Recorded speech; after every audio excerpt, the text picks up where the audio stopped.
Hello, everybody, and hello to our Satellite Downlink readers. My name is Jeffrey Hill, Executive Chair of the Satellite 2025 show. Good to see you all.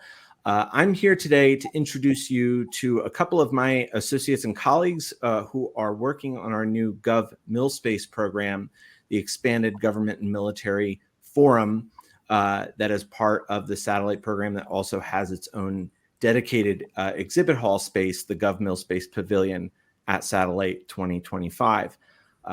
We have with us two of my colleagues. The first is Paula November. She's our brand new, and when I say new, I mean like she's been here less than a month, sales director of GovMilSpace. She'll be reaching out to members of our community to support the GovMilSpace program and the GovMilSpace Pavilion. Paula, it's good to see you. Thank you so much for doing this. Great to see you, Jeff, and everyone else. Good to see you. Thank you. And we also have with us Brian Nesson, Vice President and Group Publisher at Axis Intelligence, and also publisher of Defense Daily, which has been our partner on the Government Military Forum now for a couple of years, and this year still our premier partner on GovMilSpace. Brian, great to see you. Glad to be here. Thanks very much, Jeff. Now, Brian, you and I worked on the show before, but Paula's brand new, so I'm going to start off with her. Paula, welcome to the exciting world of the satellite and space industries. I know I remember vaguely what it felt like to come into a brand new industry, but before we get into what your impressions are, tell us a little bit about your background and how that led you to working on this massive space show.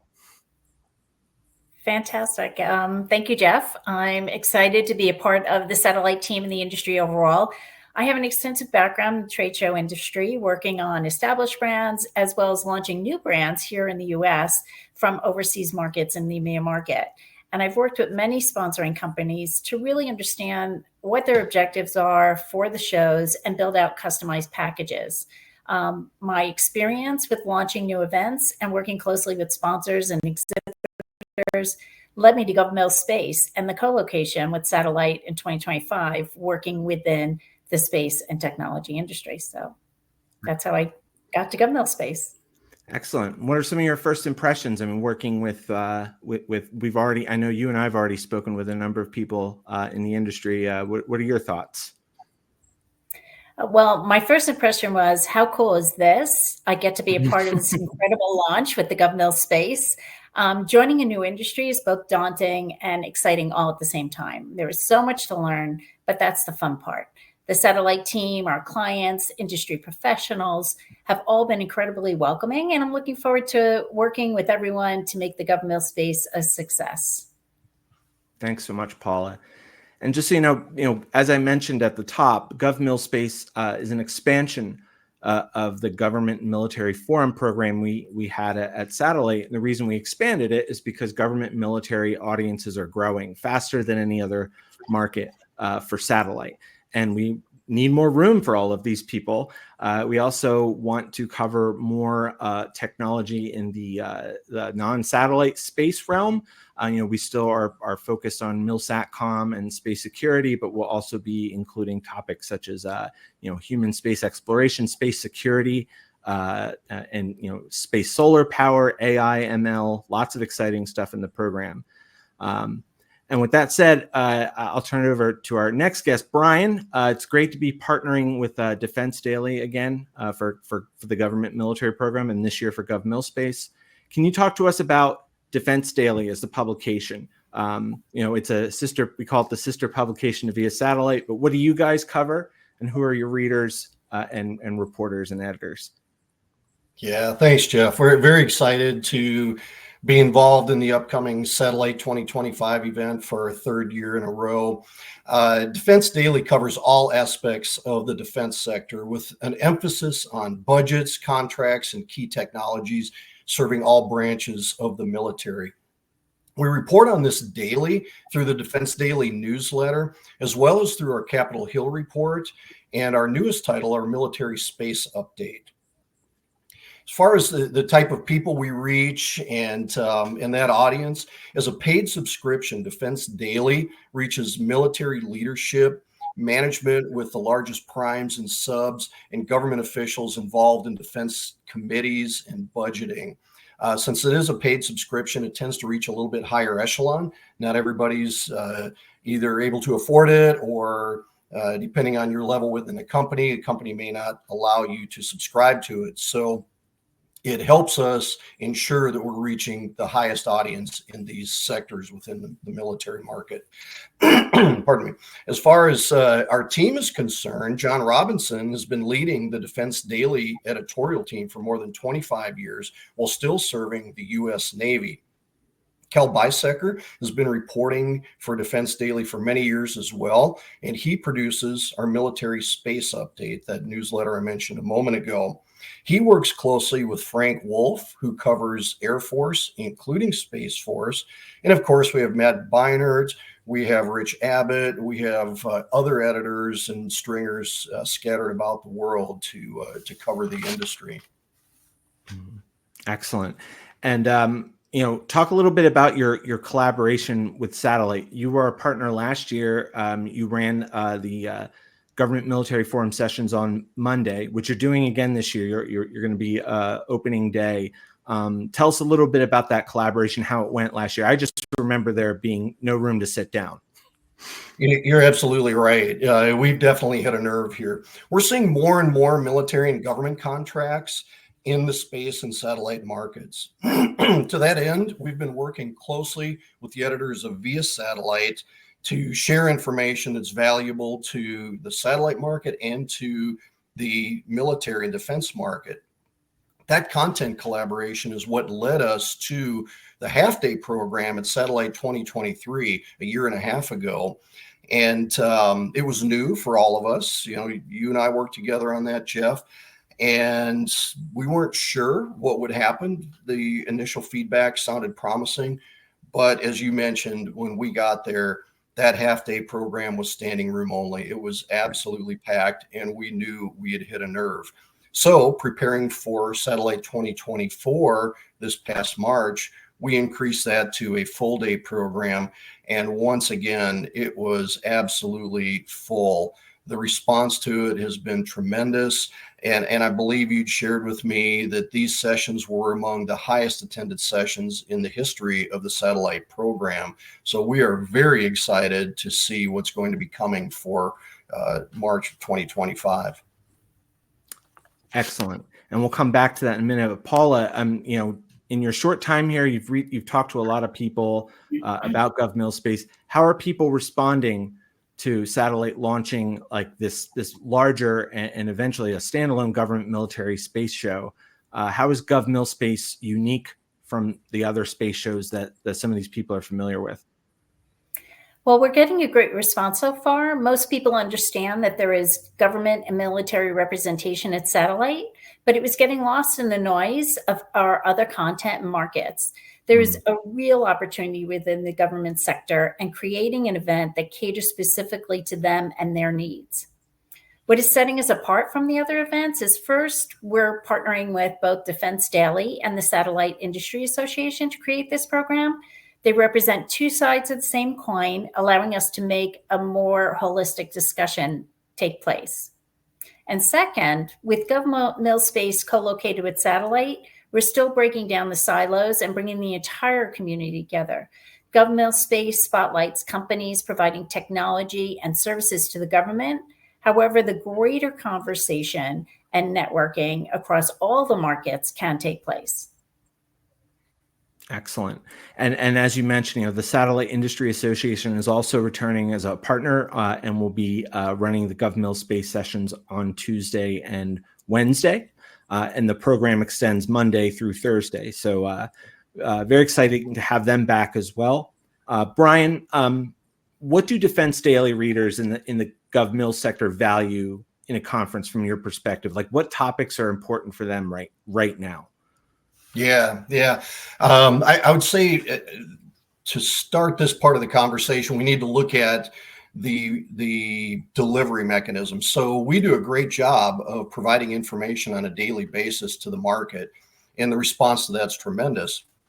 However, the opportunity to meet in an in-person setting, in a conference, and especially if it has an exhibition along with it, is incredibly valuable to this audience. The interactivity is so important, especially where you have panel discussions, if you've got some Q&A opportunities, and of course, networking opportunities after that. Very, very important to this industry. We see it all the time. In fact, just recently, I attended the Association of the United States Army Conference and Expo just last week in Washington, D.C., the AUSA meeting. And prior to that, I was at the Air and Space Force Association meeting. That's the Air Force meeting. And the response to live events is very, very strong for this sector. And, we see it every year in meetings like that. But to your second point, what are some of the topics that are interesting to this market? Despite those two events I just mentioned serving two different branches of the military, common threads that we're seeing right now definitely involves the satellite technology and space technology across all aspects of the defense sector. And specifically what we're hearing about are things that can be implemented for today's warfighter. There's a lot of talk about what's coming 5 years from now, 10 years from now, and that's interesting. But for the people who are on the ground, who are in active military right now, they want to know what can be implemented today, what can be used today. Of course, these include things like targeting and navigation systems. We certainly know about that. That's been around for a while. But what's really taken center stage topic-wise has to do with unmanned systems. We're seeing a lot of drone activity, a lot of robot activity. So anything that ties the satellite sector to unmanned systems is really, really hot right now. Absolutely. And just looking at your program, I mean, you're covering enabling resiliency in the SDA's proliferated warfighter space architecture. Sorry, lots of military terms back to back there. Diversifying government military launch capabilities, evolution of commercially built ground systems, and also optimizing government space, industrial base, and supply chain. Very, very, very, very good topics. Very strong program. Very excited and looking forward to that. So, I mean, on that note, I'll go back to you, Paula. I'm always excited about the topics we cover, just because we work so hard to come up with a program that's relevant and will be relevant in March. But what are you most excited about with GovMilSpace? So what excites me most is the next 5 months, where we'll be building out the event, partnering with incredible service and solution providers that will be exhibiting with us, and welcoming several thousand government and military attendees on March 10th to 13th in 2025 for the launch of GovMilSpace event. Excellent. Brian, what about you? What are you most excited about? Yeah, as I mentioned earlier, that half-day program that took place in 2023, leading to the full-day program this past March, I'm very excited to see how much this can grow. There's definitely an interest there. There's definitely opportunity there. For me personally, this event is a great opportunity to meet with some of our readers and industry leaders and talk about what's really important for them, what's coming down the road that we need to know about as a news source, as a leader in the industry and providing information important to their roles. We get that through surveys and things like that. But when we interact with people personally, we get a lot more candid feedback, and it is really, really helpful to our business, and it's really helpful in how we serve the industry. So I'm just looking forward to that. And Satellite's such a great show for that type of activity. Absolutely. Another thing I'm looking forward to, Brian, is that you and I worked on directly last year is guided exhibit hall tours. One thing that's also new this year is that we're doing guided government military tours of the exhibit hall throughout the week. And those tours will include visiting the GovMilSpace Pavilion in the exhibit hall floor.